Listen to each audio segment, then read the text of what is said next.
Hello, Editing Cat here once again. Hope you are currently enjoying the podcast. What you are about to listen to is part 2 of our conversation with Jaydee. If you have not listened to part 1 yet, go check it out either before or after you listen to this current episode, and I hope you enjoy. Without further ado, here's the continuation of the conversation. I can't imagine being in that bathroom stall. Oh! You can tell that I still talk to the girls over there with me, so one of them has been through it all with me, and she's still one of my best friends, and the one that was supposed to be pregnant. Yeah, she wasn't, if anybody was wondering about that. I'm sure we would have got an email or a message asking, hey, how about that other girl? It's pretty funny. So, from there, you're pregnant. Are you in a relationship? Yeah. I was dating someone, and it just became more and more toxic. One thing about domestic violence is that it is a cycle, and some people they cannot understand why a person would go back so many times or why a person would stay in a relationship like that. But it is so incredibly tricky. That's the only word to use for it. The basis of the abuse was definitely emotional, physical, sexual. Like it took a toll on my life. And one thing that is hardest is that I was, even in my recklessness and my rebellion, I did not waver in, I didn't care if I was 100% wrong about something or I made the biggest mistake ever. I would be like, I do not care. And I lost that piece of myself. I lost this confidence and this boldness that I had. I became very quiet and small, and I did not have a voice about anything. I felt like I did not matter. I felt like my voice didn't matter. My passions, my dreams, like everything. It's a darkness, like, unless you have been there, you cannot understand. Especially when you're hearing it all the time. Like, you're hearing things all the time. One factor of my resiliency is most definitely throughout my whole lifespan is people. So for some people, it's, institutions. It's things that keep them from, giving up or saying that it's the end. For me, it was people. People have come into my life and throughout my timeline have been resiliency factors that have loved me, that have encouraged me, that have stayed there with me even when they disagreed. Yeah. I lost everyone but a few people being in this relationship. I was distanced, I was separated. Everyone knew about everything about me. So you can imagine walking around and everybody knows all your intimate encounters with your partner, but also about yourself and your life. Everything of mine was not mine anymore. My decisions weren't mine. Where I went was not mine. My communication was not mine. Nothing was mine, not even my own voice. So at that point, I just was like, what is the use? How long were you in that relationship? That relationship was off and on for about, I would say, I think 3 years. Yeah. So it was a long time. When you're being manipulated, it's really hard to even think that what is happening to you is wrong or is abusive. Sometimes people don't know what domestic violence is. It is not just physical. Yes, that is a form of domestic violence, and I am, so apologetic and so sorry, and my heart hurts for people that experience that. But it's also not just physical. It's emotional, it's mental, it's financial, it's spiritual. And some of those things, it's really confusing to feel like if you're worthy of that happening to you or not, or if you think that that's abusive or not. But it is, every single one of those. Yeah. So it's really important to make sure that people understand that even if you do not have bruises, even if you do not have physical marks, even if you're not getting pushed against a wall or you're getting, physically hurt on a daily basis, you can still be in an abusive relationship. And regardless, you deserve a love that does not hurt you in any shape or form. So, talking to somebody who's in one of those relationships right now, obviously it's tough to get out of. Extremely. What advice do you give people, or what do you tell people to help them when they're in those relationships? Mm-hmm. Like, what can you tell someone? If someone's listening right now, what would you tell them? Well, safety is of most importance, I think, when I ever have this discussion. And you need to make sure that you have a safety plan. If you do not have a therapist or anyone like that, those are on Google. I encourage you to go on Google and to look up a safety plan so that if you do choose to leave, or if you're planning to leave, or even if you're staying and you want to feel safe, that is something that you can go fill out on your own so you feel more confident in where you're at, even if you're not ready to leave yet. And also ask for help. There is so many resources in Louisville alone, but one thing, like I said, is like-minded souls.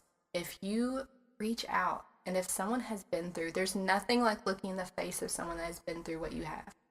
And it can become real to you. And you feel like you'll actually be able to see that maybe people have overcome it, or that they have, thrived from it, or they're free now, or they're not living it anymore. Or maybe they're in the midst of the struggle and they want to get out, and you all can support one another. There are so many survivors and people that are still surviving. And I encourage you to make those connections too.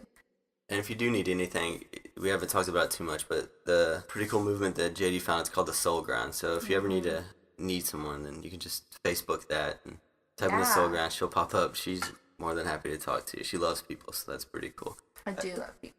What was finally the point where you said, I'm getting out of this relationship? Because seeing other people in this and hearing you talk and other people talk about domestic violence and abuse, it seems like there has to be some point where it's just over. Did that come to you, or was it? Yeah. It's my way is not what happens to everyone, but I got to a point in my journey that I realized that I was completely powerless. I was not capable of staying away. I realized that I was trapped and I was stuck in it and I needed help.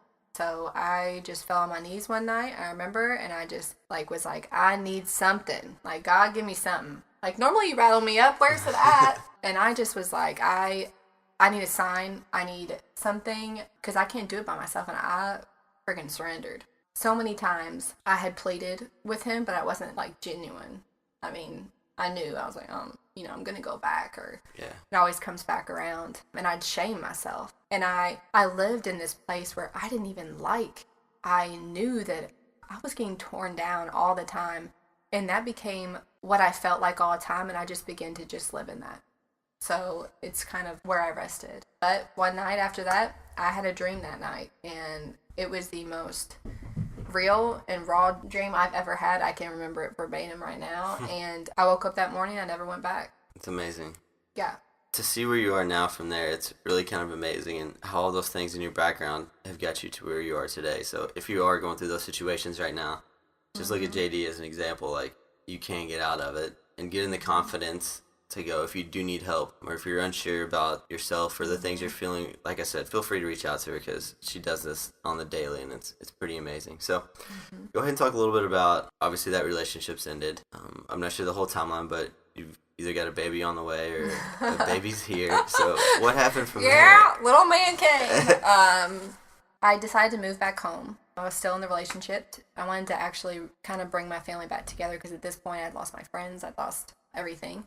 I had reconnected with my mom, who has been incredible my whole life. She's my biggest fan, and she has loved me through every single chapter, even if it was from a distance. I wouldn't talk to her forever, but I knew her love was there, and her and Joe both would bug me all the time, even if I didn't answer their calls. So I came home and I quit my job there. I stopped school. We moved in together, and that was it for me.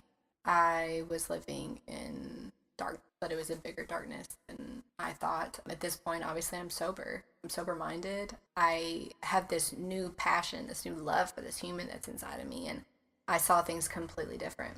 I realized that it was continually happening to me, but it wasn't going to go any farther than that. I would love to say that that was the last time that I left. It was. I upped and moved one day, and shortly after that, I got a domestic violence order, and it went a while in the process. Obviously, with that, getting domestic violence orders or intimate partner orders, it's a hard thing to do. It's a lot. What is that exactly, if people don't know? A domestic violence order is for someone that is seeking protection against someone either that they're married to, they have lived with, or they share a child with.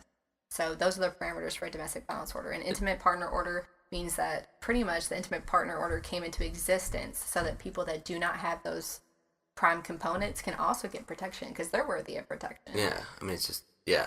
Did you have to get a lawyer? How did you do this? An incredible resource in the community is the Legal Aid Society. So they offer free therapeutic resources for people that are in domestic violence situations. So I was able to access those resources, and I had someone that believed in me from Legal Aid, and that was the one that because for a long time I was still in contemplation. I was still in that manipulation cycle. my eyes and my heart started opening to, this is not a life I want to live in. This is not what I deserve, and I can't live like this anymore. So once I started asking other people that question and not just myself, then I started getting the answers and the resources that I needed. But it took me asking.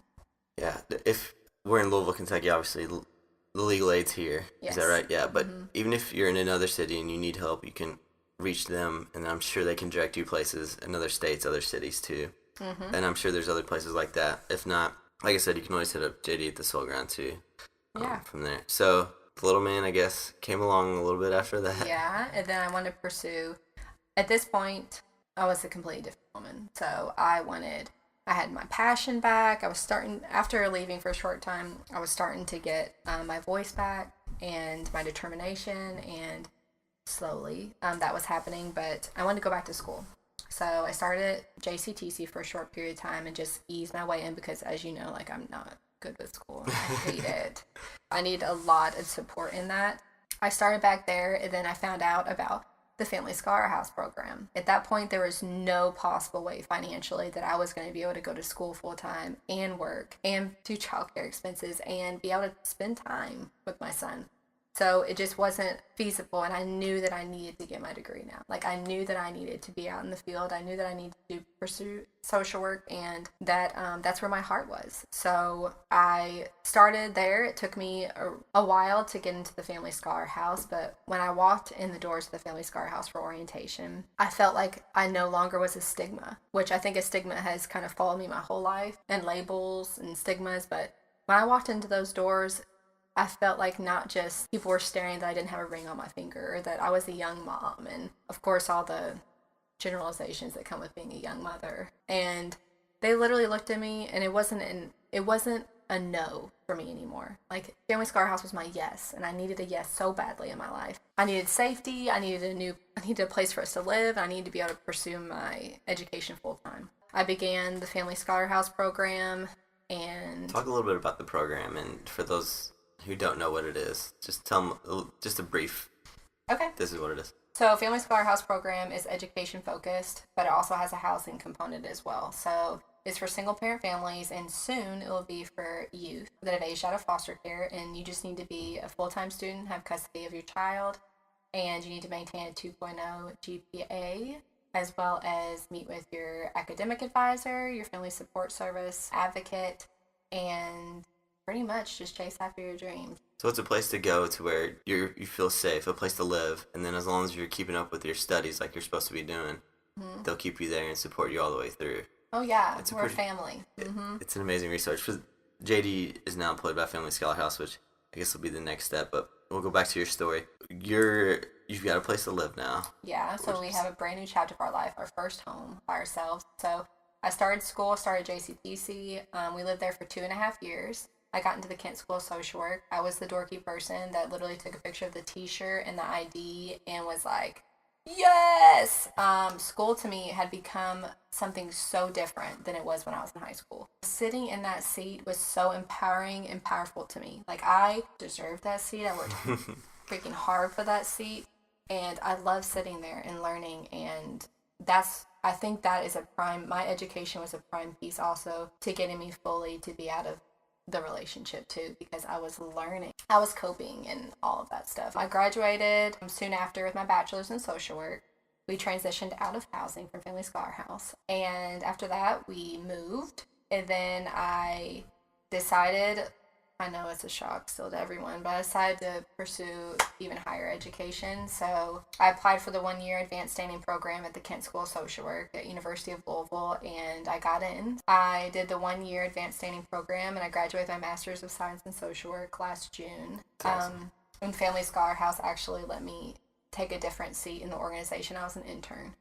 And then when I was done, they were like, oh, how crazy, there's a family advocate position open. And my heart was so there, so I was honored to take that position, and that's where I've been ever since. It's amazing. So now people come to the Family Scholarhouse, and you're the person who's talking to yourself. It is so, I freaking love it. And that's one thing that I also love about it, is I see my face in them all the time. Like, and I see the most beautiful part of my job is that I get to see people come from places that you can't even fathom, like lives domestic violence, homelessness, and I see their passion even in the place when they first bring in those doors. The peace that Family Scholar House brings, the opportunity, the yes to them, and that the fact that I get to see them from the get-go, from all that they came from, all the beauty and the hardship and the pain and the trials and tribulations that they come from, and then to see them rise, it's like my job is. That's amazing. Yeah. So you've got out of the program. You now have your own place to live. Mm-hmm. You got a little dude. It's amazing. You're working at Family Scholar House, and you decide to start the Soul Grind. Yes. So talk a little bit about the Soul Grind, how it came about, how did it get started, basically? Well, when I began my self-exploration journey, like 2 years ago, life kind of hit me hard again. And I was like, it's time for me to check out all that I came from. And one thing, like I said before, my resiliency factor was people. Faces that are like mine, journeys that are like mine, stories that are like mine, voices that are like mine, that are worthy of being heard. I resonate with that so much. And I swear they need to add to love languages, soulful conversations, because that's where I thrive. In that space, I love connecting. I love hearing where people came from and where they want to go and how they're getting there. And that's what this space is all about. This space is a community that is about self-love, self-worth. It's about using your voice because your voice is so worthy. And it's about having a community to feel supported in and heard. And it's just a community to create space for all that soulful conversation and the growth, and to be able to communicate with people that have like journeys like you. That's amazing. It's pretty cool. If you haven't seen the Soul Grind, like I said earlier, check it out. The Facebook page is probably the easiest way to find it. It's pretty neat, and there's some cool stuff on there. What's next for you that you see in the future? Do you think Soul Grind, you want to do more videos? You want to do more? Yeah. My heart is in, we had an event that you helped with that was, I think, like 6 months ago. Since then, a couple videos have surfaced, and we have another event in progress that we'd love to do. And I just want to increase the community. Part of the Soul Grind is just me stepping into my own journey. So in sharing my story so that I can shed light on darkness that is going on with others, but so that others can step into the bravery of vulnerability too.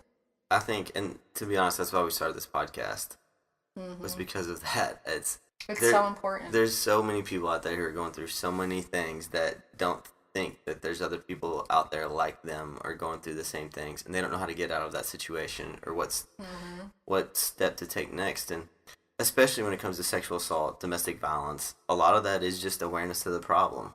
You turn on the TV and it's on there for a day and then gone the next. Professional players, it's swept under the rug. I mean, it's a problem that's there, but it's not talked about enough.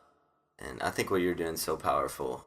We'll have another guest on in a couple weeks, Avalon, who's doing some amazing things with sexual assault.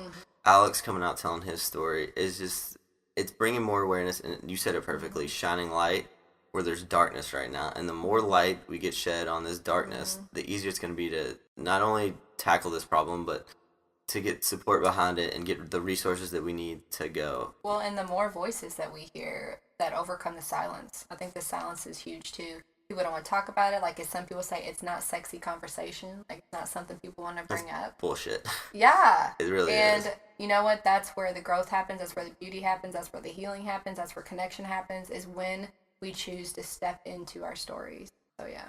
Well, I'd like to thank you for coming. And go ahead and you can plug the Family Scholar House one more time. Go ahead if you want to reach out in the Soul Grind as well. So. Yeah. If you want to get in contact with the Family Scholar House, what's the best way? The website? Yes. You can go to the Family Scholar House. They also have a Facebook page. There's a free resident Facebook page, and then there's just the general Family Scholar House page. They also have a website with all of our locations and contact information. The first step, if you'd be interested, would actually to be call the main number. It's 502-584-8090, and you'll do an intake over the phone. And then after that, you'll be on your way to start your new journey. And feel free, if you're in another city, like we said, another state, BLōFISH has touched people all over the country. If you are listening to this, then feel free to call that same number, and they'll be glad to try to find you a reresource in another city or state and try to get you hooked up with where you need to be and get the help that you deserve. Absolutely. Get back on your feet. So, all right, thanks, Jaydee. Yeah, love it. Thanks.